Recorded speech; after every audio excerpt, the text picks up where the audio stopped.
Estamos iniciando o Fórum de Debate, um programa em parceria com a Associação dos Magistrados do Maranhão e a TV Assembleia. É uma grande honra poder estar aqui nesse primeiro programa como mediador, tendo duas figuras ilustres, Dr. Gervásio Santos, presidente da associação, e o governador eleito, Flávio Dino. O primeiro tema, e o tema que vai ancorar todo o programa de hoje, é a reforma política. Estamos aí diante de mais um escândalo agora chamado de Petrolão. Mais uma vez, o Congresso é colocado à posta e a sociedade anseia e pede por uma reforma política. Todos sabemos também um adinho pendente no Supremo Tribunal Federal para debater especificamente o financiamento de campanhas. E a pergunta que eu já faço a ambos é: uma reforma política teria de iniciar em rediscutir o financiamento das campanhas eleitorais, governador Flávio Dino? É um prazer estar aqui. Quero cumprimentar, em primeiro lugar, todos os telespectadores, saudar o juiz Gervásio, presidente da Associação dos Magistrados, e o Dr. Carlos Lula, consultor da Assembleia. Dizer que esse é um tema de grande envergadura pelas razões conjunturais que foram mencionadas na abertura e, sobretudo, porque há uma persistência, uma continuidade, se nós lembrarmos a política brasileira nas últimas 2 décadas, após a Constituição de 1988, com muita frequência emergem escândalos atinentes a essa delicada relação entre poder econômico, poder financeiro e a política. Isso desde o impeachment do ex-presidente Fernando Collor, a CPI dos anões do orçamento, a alegada compra de votos a fim de viabilizar a aprovação da emenda da reeleição. Uma série, portanto, de episódios que mostram que há, sim, fatores conjunturais que são próprios da luta política, infelizmente, no patamar em que ela se encontra, mas, por outro lado, há fatores estruturais que ultrapassam uma determinada conjuntura. Por isso, eu acredito que sim, de fato, por essa análise entre a emergência, na medida em que o sistema político hoje encontra-se numa espécie de UTI, derivada da Operação Lava Jato, e, por outro lado, da possibilidade concreta, da probabilidade de o Supremo declarar inconstitucional as doações empresariais. Precisamos, portanto, fazer a reforma política na medida em que há essa emergência. Para além dela, há uma necessidade de reestruturação do sistema a fim de evitar que ele deixe de ser um regime produtor de fichas sujas, que é o que nós temos hoje. Por isso, esse é o tema principal, é o tema prioritário e, na verdade, não há uma autêntica reforma política sem alterar as regras que regem a relação entre quem paga a conta da democracia e quem exerce as funções políticas. O caminho, portanto, seria, por fim, a doação empresarial. A gente teve levantamento que as eleições de 2014 foram a mais caras da história. Foram estimadas em algo em torno de 5 bilhões de reais.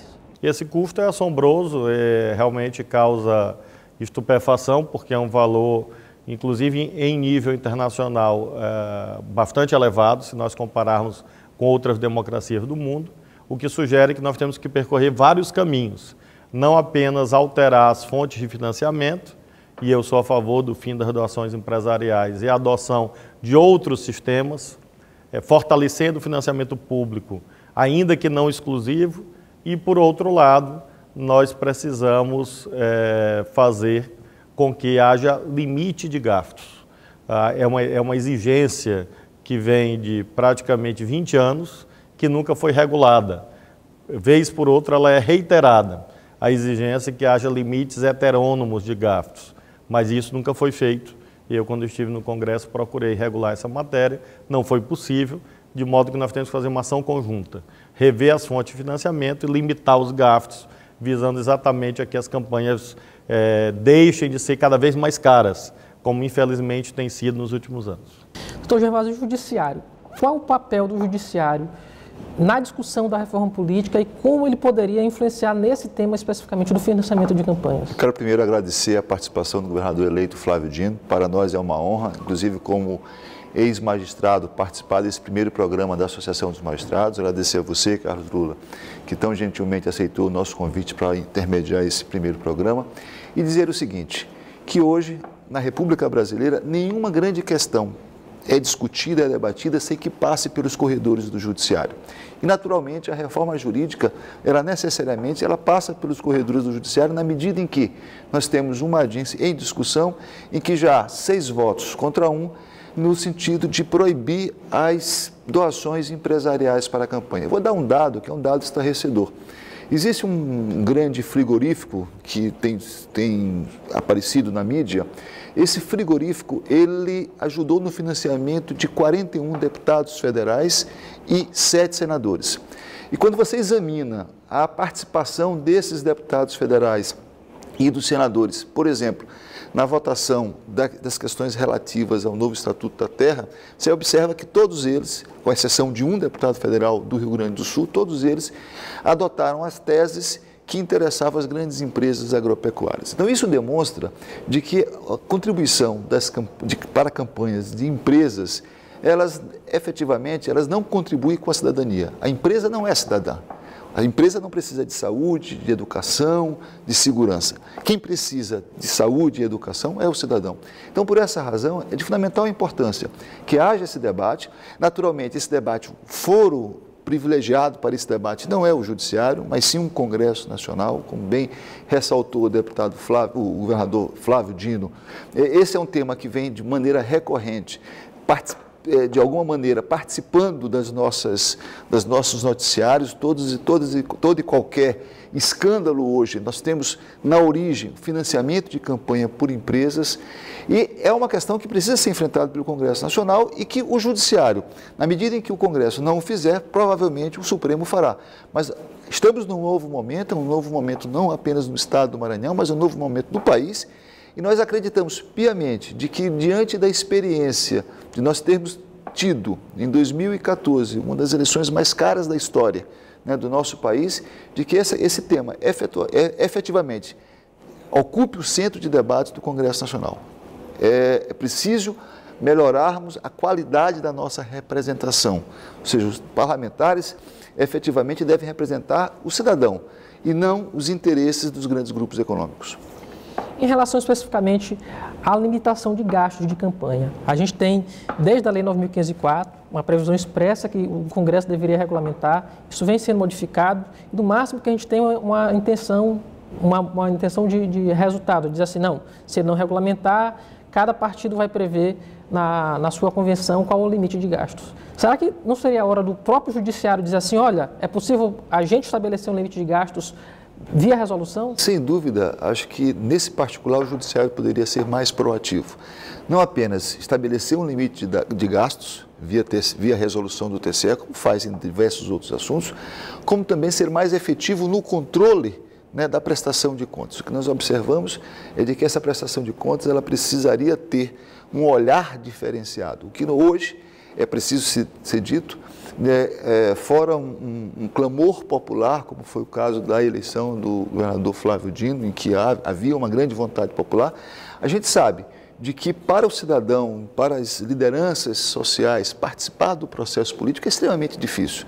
Ou conta com apoio oficial, ou conta com apoio financeiro. Ou seja, é muito difícil você ter cidadãos que, sem uma coisa ou outra, possam galgar algum cargo político, alguma representação política, justamente pela estrutura. Uma estrutura de campanha cara, uma estrutura que te exige recursos financeiros para que você possa levar a sua mensagem à sociedade.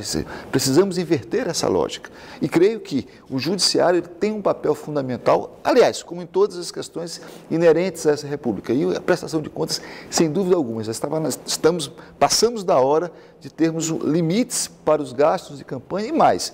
Eu acredito que a proibição das contribuições empresariais, a limitação das contribuições individuais do cidadão e o financiamento público de campanha podem, evidentemente, se não resolver tudo, pode dar alguma lógica ao sistema.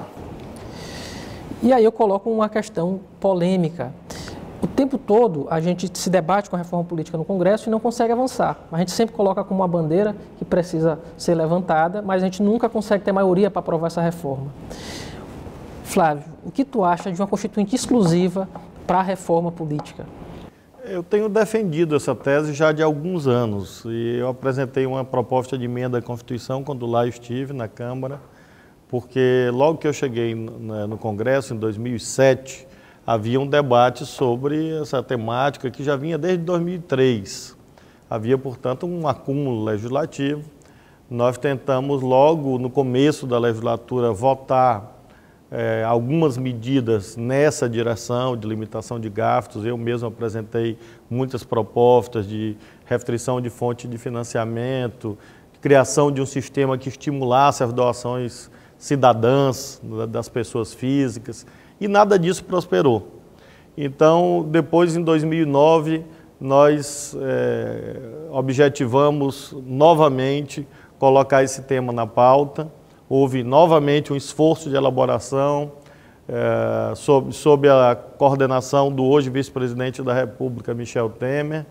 Havia um grupo de trabalho com parlamentares que se dedicavam ao tema, dele fazia parte eu próprio, o deputado Régis de Oliveira, que foi presidente da Associação dos Magistrados Brasileiros, o hoje ministro da Justiça, Zé Eduardo Cardoso, e nós produzimos ali, hoje ex-deputado Ibsen Pinheiro, produzimos ali um conjunto de teses e submetemos aos líderes, e houve nova frustração. Exatamente por isso, apresentei uma proposta de emenda à Constituição prevendo uma Constituinte exclusiva. E acho que os fatos que se sucederam após esse momento que narrei corroboram isto. Há uma grande dificuldade de formação de maiorias no parlamento. Nós estamos assistindo neste momento, nestes dias, exatamente um debate que desborda, inclusive, da ética parlamentar acerca de uma votação de uma lei sobre superávit primário.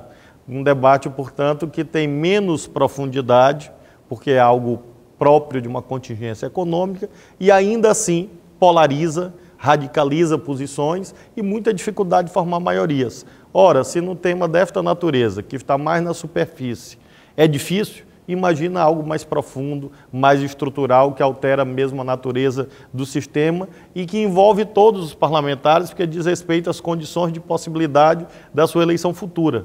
Por isso, eu cada vez mais sou convicto que a tese mais justa, mais adequada, sem prejuízo do esforço ordinário no Congresso, é exatamente em algum momento nós convocarmos um Congresso Constituinte ou uma Assembleia Constituinte, legitimada pelo voto popular, pode ser em 2016, em 2018, pouco importa, para que a gente possa rediscutir as instituições políticas e o chamado Pacto Federativo, que seria o outro caminho de realização dessa mini Constituinte ou dessa Assembleia Constituinte, como queiram chamar, e eu não me prendo muito ao nome, e sim ao conteúdo. E me parece que esse é o melhor caminho.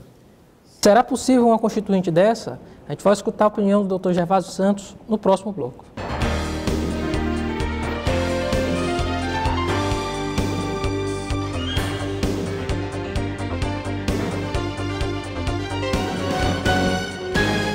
Estamos de volta. O Dr. Flávio defendeu uma Constituinte exclusiva para se debater a reforma política diante da contingência político-eleitoral do país, que não consegue avançar em relação a esse tema.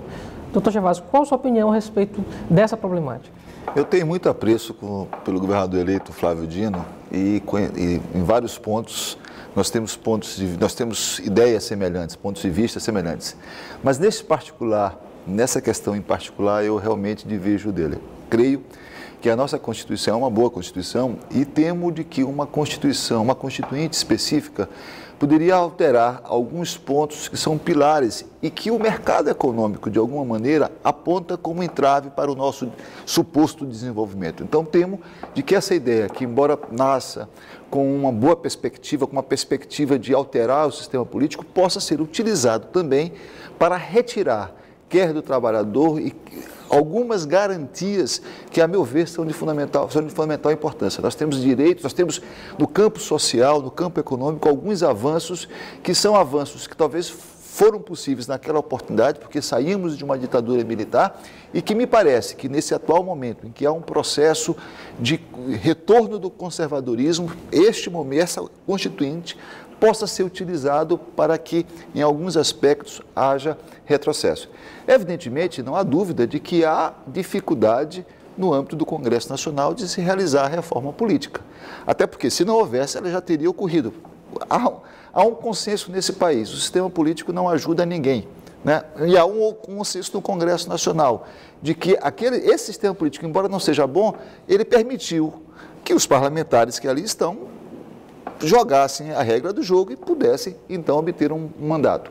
Me parece de que, talvez para solucionar esse problema, talvez fosse interessante nós criarmos uma vacatio legis, de tal sorte de que qualquer alteração entrasse em vigor não na próxima legislatura, mas numa legislatura seguinte, de maneira de que o parlamentar ele pudesse trabalhar não voltado para a sua próxima reeleição, mas voltado para, efetivamente, para a construção de um sistema que pudesse abrir espaço para as lideranças sociais, as lideranças políticas, sem que houvesse a necessidade de utilizar tantos recursos para que ali se chegasse. E também nós temos que alterar as distorções que existem. Veja, você tem uma determinada pessoa que tem uma projeção nacional, aquela pessoa é cooptada por um partido político e a quantidade de votos que aquela pessoa recebe acaba elegendo 3, 4, 5 parlamentares. E nós temos hoje um Congresso Nacional, uma Câmara dos Deputados, por exemplo, com 28 partidos representados.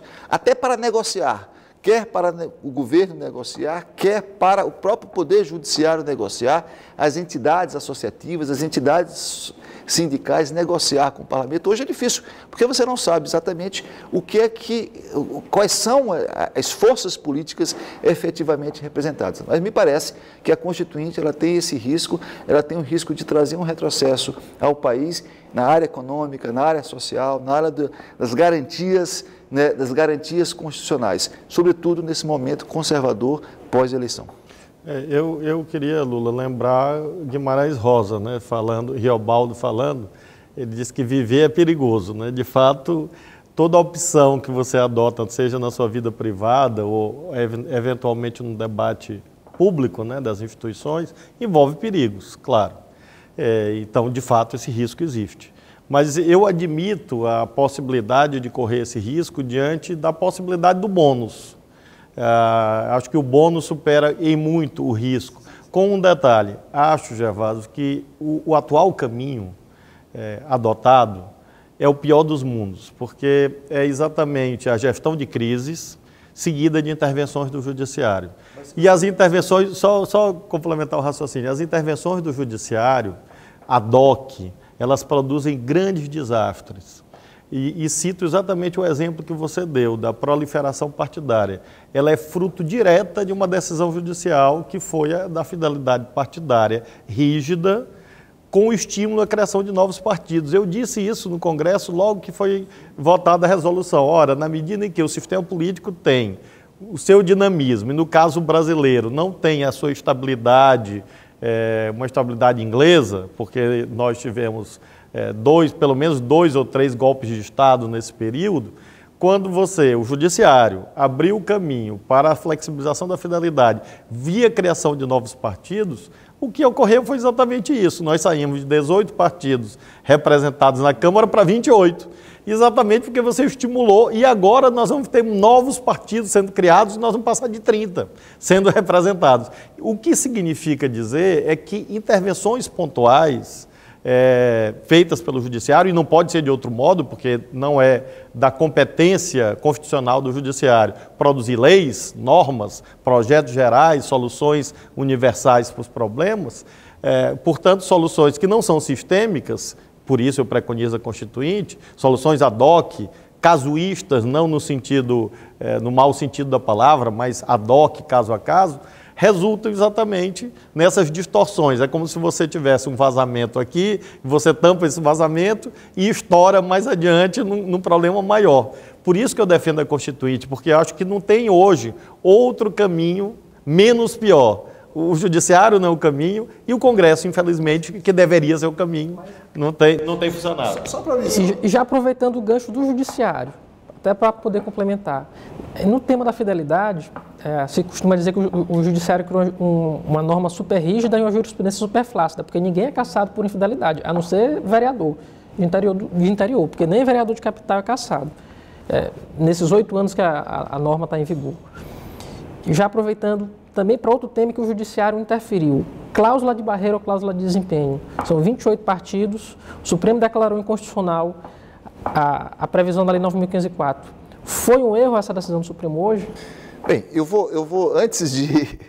É muito difícil dizer se foi um erro a decisão do Supremo. Evidentemente que o resultado não foi bom. O resultado, o número de partidos na Câmara dos Deputados demonstra que não foi bom.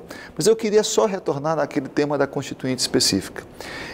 Eleger uma Constituinte específica com as regras atuais, nós teríamos uma Constituinte em que os grandes grupos econômicos estariam representados. Então, evidentemente que viver é um risco, mas a gente precisa ter a dimensão desse risco. É claro que eu posso minimizar esses riscos se eu criar pelo menos mecanismos que diminuam a influência do poder econômico na eleição, quer do Congresso Nacional, e não seria diferente na eleição de uma Constituinte específica. Eu não tenho dúvidas de que hoje o sistema político eleitoral, e aí, retornando especificamente a respeito da sua pergunta, ela precisa de uma racionalização. E, naturalmente, o Judiciário, quando interfere, e o faz, geralmente, na omissão do Congresso Nacional, não é via de regra, a melhor solução. A melhor solução é que esse tema seja debatido no seu fórum apropriado. E o seu fórum apropriado é o Congresso Nacional. É lá que se deve ter as diversas facções políticas, os diversos grupos políticos que, naturalmente, com suas posições antagônicas, permitem construir os consensos, que são os consensos que o Judiciário não tem este perfil. Mas, eu volto a dizer, não há questão fundamental nesse país que hoje não passe pelos corredores do Judiciário. E o Judiciário não pode se furtar, quando a questão chega aos seus corredores, não pode se furtar de apreciar o tema. Sem dúvida alguma, não foi, eu não usaria dizer se a decisão do Supremo foi certa ou errada, mas eu diria que as consequências da decisão não foram as melhores possíveis. Eu queria complementar que no caso da cláusula de desempenho, o grande fundamento adotado, o fundamento principal adotado pelo Supremo me pareceu acertado, porque o Supremo não disse que era inconstitucional o instituto da cláusula de barreira.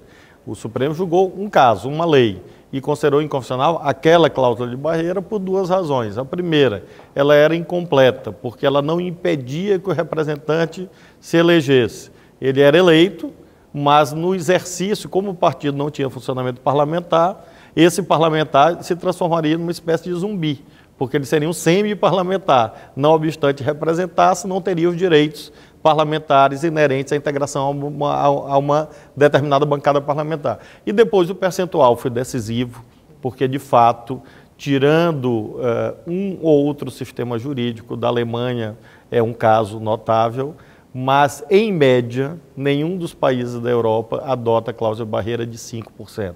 Aí a Alemanha tinha razões determinadas para adotar a cláusula de barreira de 5%, exatamente barrar a representação dos nazistas no parlamento. Por isso, uma cláusula de barreira alta para exatamente impedir a volta do nazismo. Então, um trauma nacional próprio da sociedade alemã, pela falta de alfândega epistemológica, quando foram fazer a Lei 9.096, importaram os 5% e enfiaram aqui na realidade brasileira. E quando há, inclusive, uma recomendação no âmbito da União Europeia de que as cláusulas de barreira não ultrapassem, no máximo, 3%. Recomenda 2%, no máximo 3%, exatamente para não gerar uma outra anomalia no sistema, que seria a subrepresentação das minorias. No caso europeu, inclusive minorias regionais, étnicas, enfim, porque há uma permanente pressão, inclusive de redefinição de fronteiras territoriais. Agora mesmo nós estamos vendo a situação da Catalunha com a Espanha. Então, cláusula de barreira muito alta também conduz à deslegitimação do sistema. E acho que aí o Supremo acertou. Eu gosto muito dessa proposta que está em discussão, ou pelo menos está sendo apresentada no projeto popular, que prevê a eleição proporcional em 2 turnos, em que no primeiro turno você votaria para os partidos ou coligações, e aí e no segundo turno para os candidatos nominalmente. E no primeiro turno você teria a definição de quantas cadeiras cada partido teria direito, e no segundo turno o eleitor escolheria quem ocuparia dos filiados, daqueles candidatos, daquele partido, essas cadeiras. Isso me parece que daria alguma, juntamente com uma redução do percentual de cláusula de barreiras, isso daria alguma ordem ao sistema. Porque hoje, quando nós perguntamos a um determinado partido político qual é o projeto de educação que o partido, que a sua bancada irá defender no parlamento, nós não sabemos. Qual é o projeto de saúde que a bancada do partido político B irá defender no parlamento? Não sabemos. Por quê? Porque nós não temos... A eleição proporcional ela é muito centrada na pessoa do candidato, né? Que ali antes do prazo final ele escolhe um partido, geralmente aquele partido que facilite a vida ou que ele possa, a partir dos cálculos, conseguir a sua eleição. E a gente precisa, além da cláusula de barreira, a redução desse percentual, a gente precisa também ter uma melhor qualidade ou uma melhor possibilidade de escolher bancadas que possam atuar de maneira integrada com o próprio executivo, sem que haja aquele tome lá da cá, mas do ponto de vista, inclusive, ideológico. O sistema proporcional de lista aberta, do jeito que é no Brasil, é um caso único no mundo. A gente tem há quase 80 anos com um sistema desse jeito, e que a gente não vota, a gente vota nas pessoas e elegem o partido. Você vota em quem não vê e elege quem... A solução dessa proposta de iniciativa popular é engenhosa, inteligente, me agrada muito porque exatamente tem uma inventividade, né? Eu lembro sempre do Celso Furtado, quando, perto de morrer, perguntado para ele qual era o principal desafio nacional, ele disse recuperar o gosto pela imaginação institucional, recuperar o gosto pela criação de novos modelos, discutir novos projetos, e essa proposta tem essa virtude.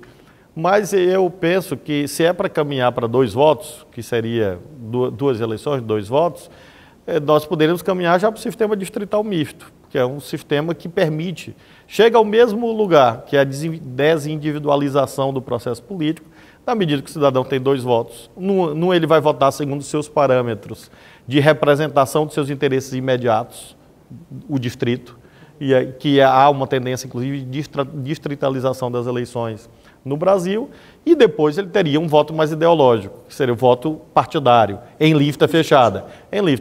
Então ele teria 2 votos, e aí isso permitiria chegar ao mesmo resultado, talvez com um modelo que já foi testado em outras sociedades e que a gente conhece mais ou menos o resultado. Ele mesmo já conduziria um estreitamento do quadro partidário, porque de fato o voto uninominal proporcional e lista aberta conduz a uma grande fragmentação partidária, exatamente, e perda de identidade a que Gervásio fez referência. Os sujeitos políticos. A gente podia passar aqui mais 3 ou 4 programas falando sobre reforma política, mas infelizmente nós temos que concluir. Abre espaço para as considerações finais. Eu vou começar agradecendo a presença do governador eleito Flávio Dino e dizer que esse programa é um programa que pretende debater questões de interesse da sociedade, demonstrando a preocupação da magistratura e do Poder Judiciário com temas que alcançam não apenas questões de natureza corporativa, porque nós entendemos de que uma entidade como a Associação dos Magistrados do Maranhão, ela tem uma função que vai muito além dos interesses corporativos dos seus associados. Ela tem também a capacidade e a necessidade de dialogar com a sociedade, com as instituições, até para encontrarmos melhores caminhos para a construção de uma sociedade melhor e, no nosso caso, de um Estado melhor. Bom, quero agradecer à Associação dos Magistrados do Maranhão e à TV Assembleia a oportunidade de aqui estar, saudar o mediador, Carlos Lula, que revelou dotes desconhecidos do grande público aqui de ilustre comunicador. Mais uma vez saudar e abraçar e homenagear o juiz Gervásio, que faz um grande trabalho à frente da entidade máxima da magistratura maranhense, a quem eu dirijo uma palavra especial de agradecimento e de convite à participação cidadã como instituição nesse momento novo que a política maranhense viverá, para o qual nós precisamos de um grande concurso da ação de todas as instituições maranhenses, no caso, notadamente, do Poder Judiciário, pela sua múltipla capacidade de intervir nos processos sociais, econômicos e políticos. Esse programa é uma demonstração disto e aproveitar a oportunidade para me dirigir a todos os telespectadores com a mensagem de um ótimo Natal, já que se aproxima o fim do ano, e que o sentimento de fraternidade próprio desta época esteja presente em todos os lares maranhenses no próximo ano de 2015. Muito obrigado. O Fórum de Debate agradece. A cada 15 dias nós teremos um espaço de diálogo e debate na TV Assembleia do Maranhão. Obrigado.